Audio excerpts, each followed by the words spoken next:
大家好，今天是2020年的10月15号，星期四。习近平啊，这个咳嗽，说是什么讲了几分钟话，什么咳嗽了3、4次，然后还喝水。我觉得特别的没意思。我觉得拿这个事儿呢说事儿呢，真的是非常非常的没有意思。之前呢已经有过好几次类似的行为了。有一次呢，好像是见那个法国总理马克龙是吧？见马克龙的时候，我记得当时他这个好像这个脚好像是甲沟炎了。我觉得好像是走路有点儿，就是指甲那儿好像是甲沟炎有点疼啊，走路反正就他不敢往那只脚上使劲儿，特别明显。还有一次呢，在这个俄罗斯见普京的时候，好像台下有一个人跟他要握手，然后这么一握手的时候呢，那人好像拽了他一下，然后呢差点没有那个摔倒啊。那个呢就说习近平身体出问题了。我说句实在的，我看了眼睛那个，我要站台上你这么拽我一下，我也得掉下去。那习近平不但没掉下去，还撑住了。他第一下自己撑住了，不但说明习近平身体没有问题，我觉得说明身体还挺好的。到他这岁数了，下面人拽了他一把，他自己把平衡掌握住了，啊，这相当厉害了。然后呢，还有一次是习近平又干什么了？反正就是我记得有3次，一次是还有一次就是那个习近平。那个念那个错别字儿，说念了一篇那个演讲稿，里边有4、5个错别字儿。他们说这是习近平向外界的这个求救的这个信号，说我不想念这个，你们偏让我念，我就诚心把它念错了，告诉你们我被绑架了，你们要救我。然后这次又咳嗽，说这个习近平又怎么着了啊？我觉得说句实在的，我看了一下，就是那个视频我看了一下，我觉得一点问题都没有，很正常。我有时在这说着，我也咳嗽，然后忍不住就想咳嗽。有的时候其实你们感觉不出来，有的时候就强压着不让自己这个咳嗽。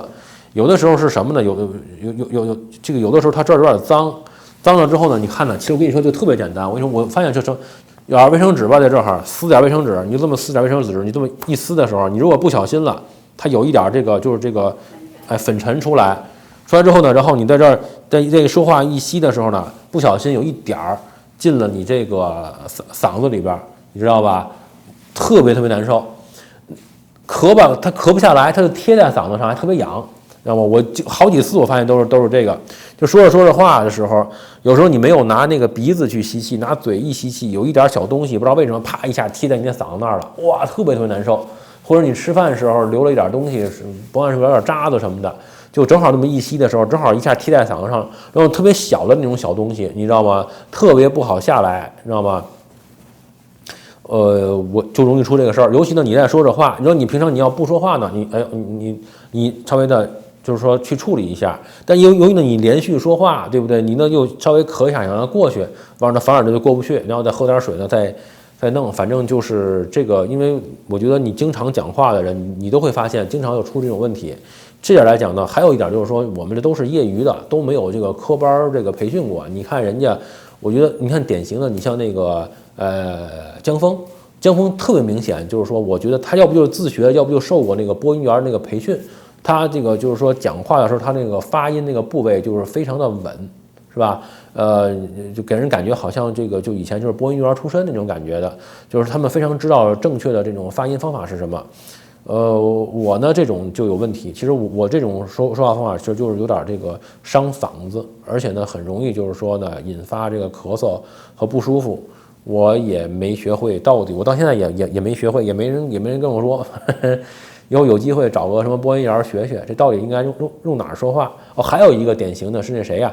李泽华也是，你听李泽华说话，就是说他是非常典型的那种科班出身的，他非常清楚应该用嗓子的什么部位去说话，说那个声音呢，就是说觉得又好听，觉得他说的呢又很这个省力啊，不费力，能收很长时间，然后呢很连贯，还不伤嗓子，是吧？有李泽华、江峰，这都是典型的那种，就是说很这个会发音的那种啊。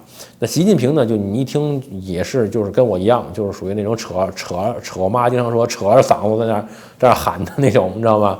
就是差不多这种。我觉得我听了一下，我不认为是身体有问题，我觉得就是嗓子不知道怎么回事，吸了点什么东西，呛了个东西，在那呛的啊。然后呢，我呢。看到了之后呢，其实呢，我刚刚呢录的时候呢，我不想说这个事儿，但是呢，就看这个各个大小媒体就拿这个事儿呢，就是铺天盖地的在说，我就觉得呢，其实真的是没什么意思。好吧？我个人分析跟身体一点关系都没有，就是不知道呛了口水是呛了口唾沫是呛了什么东西，就是这。当然了，我知道我这么一说，一堆人又来说大外宣替习近平说话，这大外宣当然也比较容易，我也是真的是没有什么好办法，好吧？那今天讲到这里吧，谢谢大家。